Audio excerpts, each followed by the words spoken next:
live stream here where we're going to talk specifically with content with George. And George, it was good seeing you 2 days ago, and everyone else on the roundtable. Fantastic discussion where we really focused in on customer journey and how it impacts everything.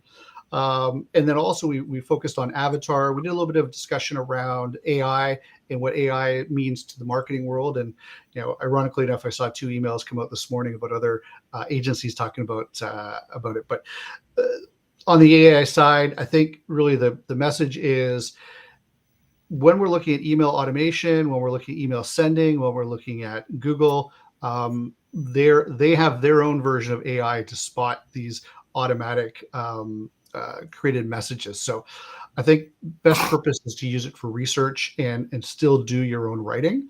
But anyway, that's really not the topic here. What we want to really focus on in our discussion today with George is how do we leverage content and write effectively as we move somebody through the customer journey. And for those of you who didn't watch the Heroes Roundtable, the customer journey, when we look at it, is the point at which somebody starts a conversation with you, gets to know who you are, all the way through the touch points to they've made the final purchase, and then it's the fulfillment component. As Paul summarized really easy, is identification, taking the money, and fulfilling the service and product. It's a lot more nuanced than that. And really, our conversation today is going to be around the messaging, the content that goes in there. So, George, before we got started here, you were just really kind of beginning to describe the swim lanes and that concept as it applies to Avatar. So, could you pick that discussion up a little bit and kind of go more with that? Sure. I think one of the mistakes, and it's an easy one to fall into, is that you start writing to a general audience. Yeah. And so you're writing to, think about it, if you have a winery, you have a venue that possibly could be rented for a wedding, maybe for special events. You're selling wine. You might have opportunities for young, ladies to have a bachelorette party there.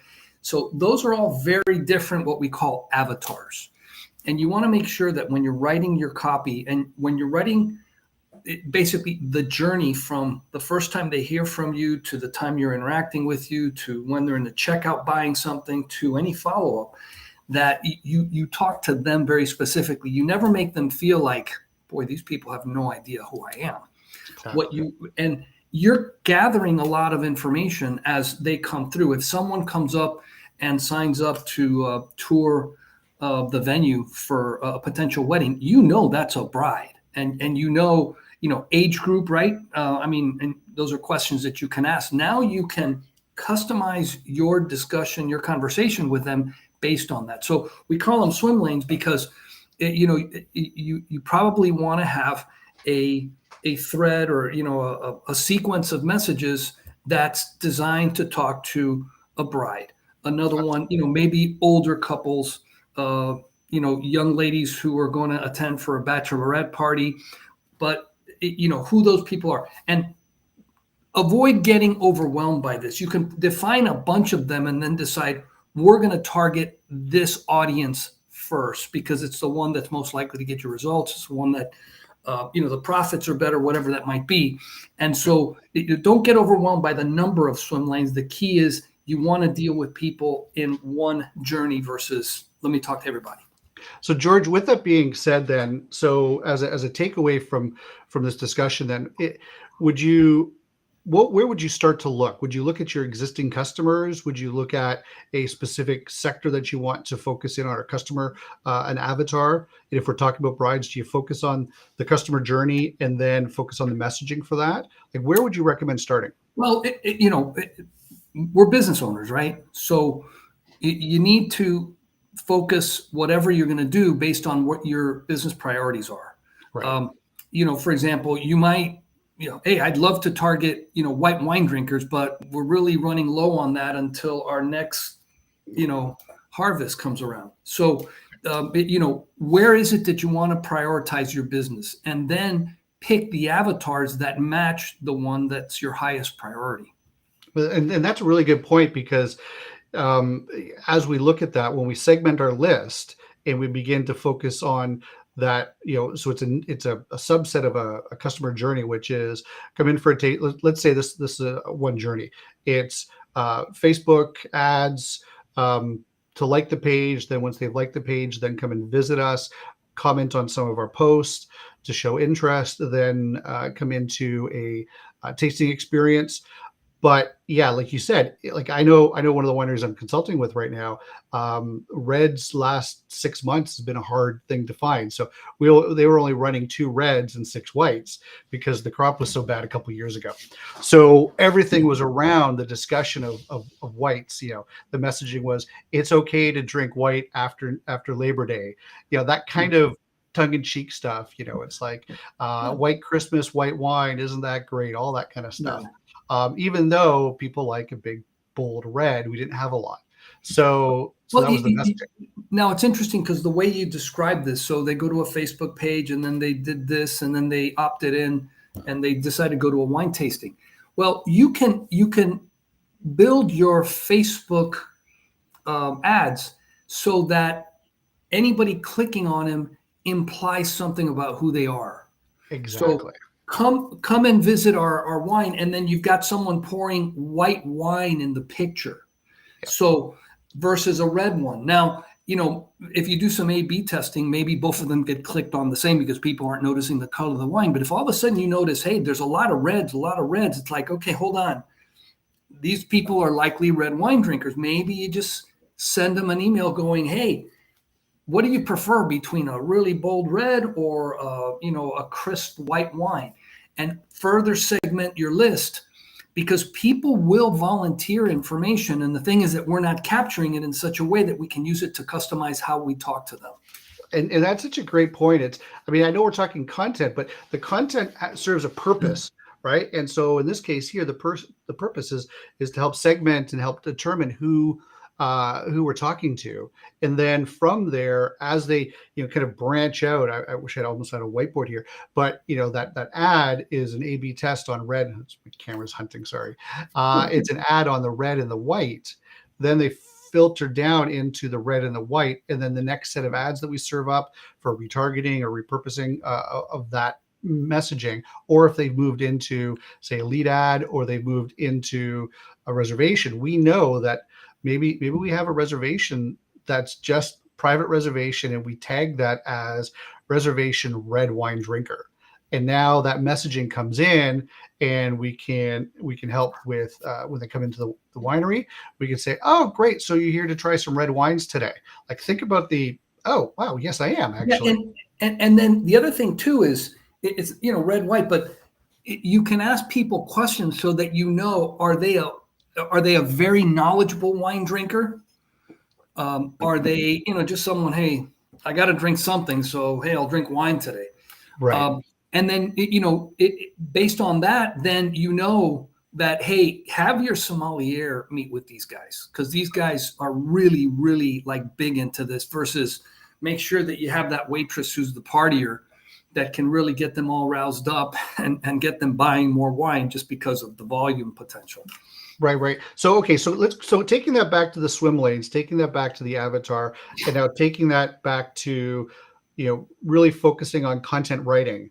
How does all that now piece together with a kind of a solution? So you start from the bottom. Which swim lane is potentially going to make you the most money, right? If you've got plenty of venue dates available, target that one. If you had a really big harvest of reds a certain year and you really want to make sure you move that, then go for that. So you should be able to identify, first of all, what is it that you want to move, and then what's the avatar that matches that. Right. For example, most really, I want to say, below 30s are less likely to be real wine connoisseurs, just because unless they grew up in California or something. So maybe you want to target an older audience that might be more knowledgeable. Again, that's stereotyping because things can change. But how do you find that avatar and then go after them aggressively? And, that aggressively just means that you're really matching your message to what they're likely to want to hear or what they're most likely to respond to. And that, I mean, that's brilliant, because that comes down to, again, I mean, when we say it's the right, it's the right message, the right person at the right time. And so one of the purposes of using content, and specifically in your emails, is, like George was saying, is to have a button or a link somewhere that, it's like, hey, if you're interested in our white wine, new release, click here. If you're interested in our red wine new release, click here. Then now automatically you can begin to segment them. So you're using your content in a very useful way. Okay, so that's really good. So let's talk about Avatar. And I know everyone's got a slight different version, but I know for what you do, you spend a lot of time really focusing on developing that persona. I think Brina said it yesterday, is really, it's a profile, like going back to the FBI profilers concept, right? And so are we, what is their profile? What does that look like? And so what do you recommend, like at the very beginning? Is it 1, 2, 3? How many profiles or avatars do you work with? You probably don't want to start with any more than 2 or 3, because especially at the beginning. But think about the guy who's putting together a character in a movie. Mm-hmm. If you talk to really good screenwriters, they'll put a bio together for a character that's only going to be on the screen for a little bit of time, but they want to make sure that they understand the motivations that guide this person. So have a little fun with it. Now, the easiest way to do that is to picture someone who fits the avatar you're trying to meet. Right. And then once you have that, it's Mary. She's the mother of one of the, kids that goes to school with my kid, and she's very intense. She's very corporate. She's likely to want to have corporate events at our venue. So think about Mary, define that as an avatar, and I'm just making one up. And then every time you write, you should be writing to Mary. You're not writing to a bunch of ladies that are corporate and blah, blah, blah, blah. You're writing to Mary. And if you're writing and it's kind of like, hold on a second, this doesn't make sense for Mary. Yeah. Then you're off. So either Mary's avatar is off, or you're writing to the avatar is off. And then it's just a matter of making sure you meet them up. Yeah, it's I'm just searching here, and I can't find it for some reason. I pulled it up yesterday for our discussion, and I actually described what one of our clients, what their avatar broke down, and that was exactly it. And so one of the other things that we dive into is a little bit more on the hidden discussions, the things that people don't want to talk to. And so one of the avatars is a couple that's between 55 and 65. I can't remember their names because we've named them, but one of the things was that the husband likes to buy expensive wine, not because he knows about it, because he likes to show off. And so again, what we did with these avatars is we went and sat with people and said, hey, look, we're just doing some market research, want to understand how things are going, and if we've kind of dialed in our audience properly, because we want to increase the service and the quality and so on. And with that, I sat down and I said, okay, here's this customer profile that we looked at, and we read through it, and the woman just was like, that's my husband. He buys stuff and wants to show off that he knows what he's talking about when he doesn't know anything, right? And it's that discussion, right? So, and then the other group of people getting into this is there's the fear side of it. So George, I mean, the reason why you're part of the Heroes team is you've got a strong background in learning wine from not being a wine drinker, and so there's that experience at the begining of, I don't know anything about wine, so I'm not going to pick. Right. And again, Jade had a great stat on she had a great stat on the Heroes Roundtable call about the number of people that choose wine and how they do it if they don't know. And it was this whole thing about people buying not the highest wine, not the lowest wine, things like that. So many people will go to a wine list and they won't pick the lowest one because they think it's too cheap, and they don't want to be seen as the cheapskate. Right. So they'll go a step up of that, but they have to kind of at least know or like what it is. Right. But it's it's so unscientific, unfortunately. But by the way, they're different people. For example, I have space for 3 cases of wine and a wine cooler on my Right. wall. Right. And most of the time it's empty. I don't age wine. So some people, no, I bought a 2015 and I've been keeping it just for the right time. I go, if I had a 2015, it probably wouldn't make it past the end of the month because I'm going to drink it. I'm not, but I know people who have these, really cool, wine cooler things, and they have things, lined up, and there are certain things that they don't want to drink, and that's just not me. So I'm looking for wine. Like, for example, I like to have a house wine that I know I can grab one and I'm going to like it. Right. But That's that's the not, George House wine. yeah, but That's actually a really interesting thing. I mean, that from a copy perspective, and again, I want you to understand, like listen to what's just happening here. So I'm now looking at some copywriting stuff, and I'm like, okay, hold on. There's an opportunity now to in the pre. In the first portion of the customer journey is to segment and write copy around that whole customer journey in terms of what do you like, what don't you like, your avatar, are they young, old, are they couples, are they singles, retirees, all that stuff. But now at the table side, and again, this is now continuing that conversation, is to understand who they are. And that might be a great question to ask is, hey, do you have a house wine that you like in your own home? Because restaurants have it all the time. Then do you have your special wine that you bust out for, special occasions, friends, families that you want to have on, maybe to tell a story or maybe to brag a little bit and show off, whatever those things are. Yeah, but it's really funny because we're wine people, and my daughter and I are the ones that started the casual winers business. She was talking to friends of hers. It's like, no, because we found this wine and we made it our house wine. And Right. people, other kids looked at her going, you guys have a house wine? I go, Right. yeah. And in the back of her mind, she's kind of going, well, I guess not everybody does that. But it's something that we have because, it's like, get the house because we're having a bunch of people over, bring out 3 of those. They're not super expensive, but we know we like them and everybody's going to like them. Right. That's fascinating.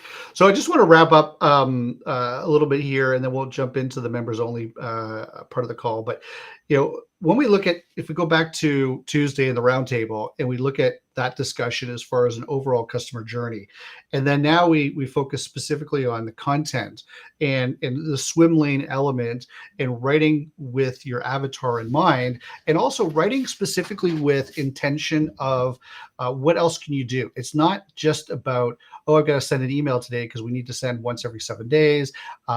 We've got a promo going on. I need to push that out. I need to drive sales.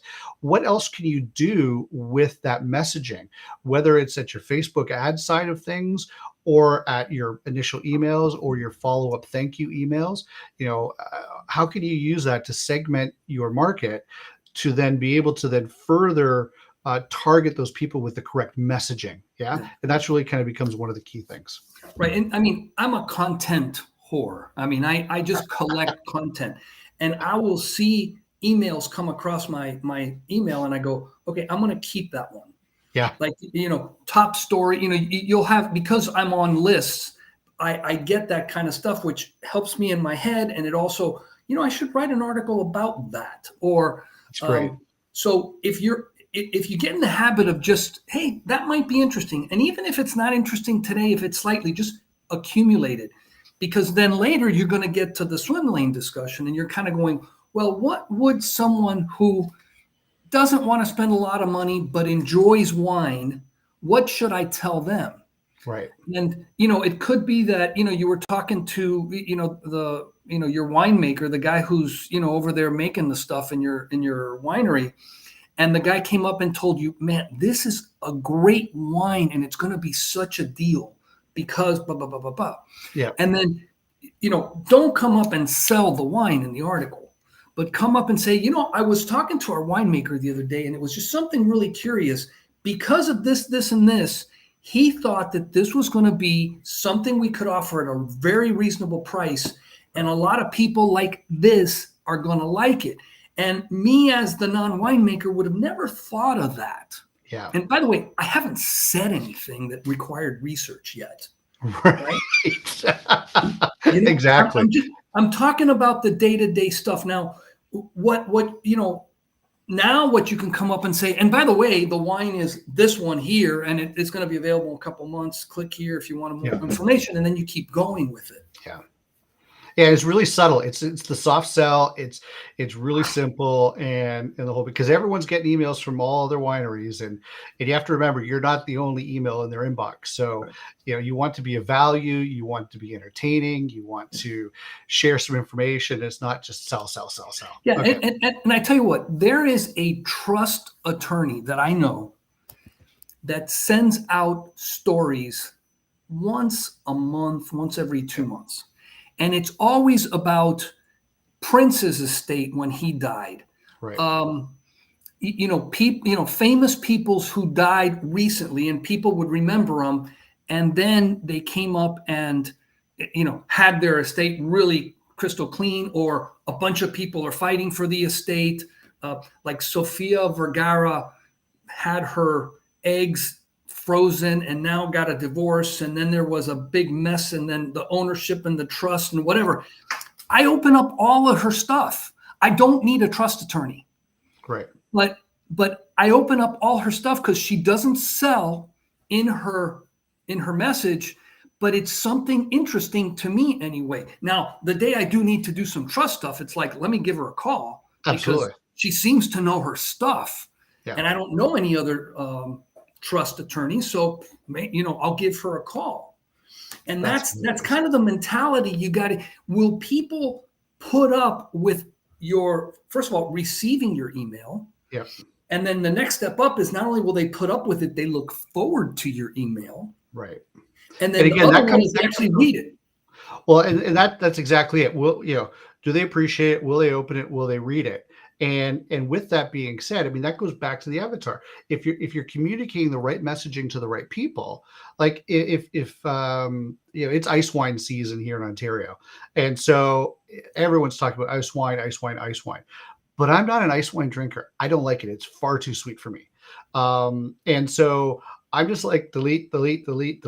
Like, so from an email marketing perspective and all of the analytics and all of the penalties that they're getting because I'm doing this, that aside, know your audience. Know that I'm not engaging with the email. I'm clicking away. So stop sending me stuff about ice wine. No, and for example, ice wines like that in our area, I live in Florida, is probably going to be people who don't drink too much wine because they're not used to it. Their palate appreciates a sweeter wine. Yep. Which more experienced wine drinkers are going, oh, that's too sweet. But I have one of my wife's employees that, for Christmas, she gives us wine, and it's like, oh, that's probably going to be really bad for me, because she likes sweet wines, and that's what she gives away at gifts. And by the way, women tend to drink like sweeter wines versus guys as a general rule, but that's not hard and fast. Yeah, it's interesting that you mentioned that, because we had I say we, because every time I go into a winery, I speak like I'm part of the team. So it's kind of something I developed years ago in consulting. It's like, yeah, well, we're doing this. So I feel part of the team. But we had there's one winery had a tour group of women come up from Georgia, right? The home is sweet tea, right? Sweet tea people, absolutely. And so they came in for a tasting, and they wanted our sweetest wines. And one woman was like, I can't drink this. It's not sweet enough. She reaches into her big bag and pulls out a Ziploc bag, and inside it is sugar. Yeah. And she takes the sugar and pours it in the wine and stirs it up, and she drinks. She goes, now that's sweet enough. Now this is a really good. And she bought a case. Now here's the thing, Mark. And again, I hope I don't offend anybody. My father used to be in the food distribution business. He passed away. He had a food distribution. So he sold Coca-Cola and Pepsi products. Right. The red, purple Fantas sold in all the Kentucky Fried Chickens in black neighborhoods. Right. And the black, probably because of the same kind of demographic, black audiences drink sweeter stuff. Yeah. And I remember I was in a mastermind group one time, and it was this group of people, and we went to like a soul food kind of place in Phoenix, of all places. And they were all talking because this place served purple high C. It was on purpose. And I was kind of going, this is like really interesting, but and the way my grandmother used to make, and it's part of their culture. Right. So just like that's a really very specific target, and your lady putting sugar, know your audience well, because here's a wine that no sweet tea drinker would ever drink unless they're the kind of people that hang out with sugar in their purse. Absolutely. That's unexpected. It was totally unexpected. When I heard the story about it, I was like, are you freaking kidding me? So of course, me being me, I went in and was like, all right, like how much sugar? He was like, the whole package. So I grabbed a glass and I was like, all right, let me try it. And it was just like, it's understanding, the ones that you feel back here, but it's understanding your audience. My grandmother was one of those. She's Cuban, right? Yeah. And grew up in Cuba, the land of sugarcane. Right. So I went on a European trip with her. She brought 6 cans of sweetened condensed milk with her. Wow. And I'm going, Grandma, what is that for? He goes, oh, black coffee tastes like nothing. So she would come up, had a little Tupperware thing, and she'd carry it with her. Whenever she'd go to drink coffee, she'd go, whoop, and fill it up. And that was her café con leche. So really, if you understand these undercurrents, you could really hit on an opportunity that no one else even knows exists. And I think, just to wrap this up before we move into the member side of things, this is really like one of the key things is understanding who your audience is and learning and diving into it. So, this is the level that I'm going to call it experts play at, is knowing the subtleties of the market. And how do we get that? We get that through segmentation. We get that through testing. We get that through intentionally putting obstacles in front of the customer to choose. And what path am I going to go down? Like choose your adventure book, right?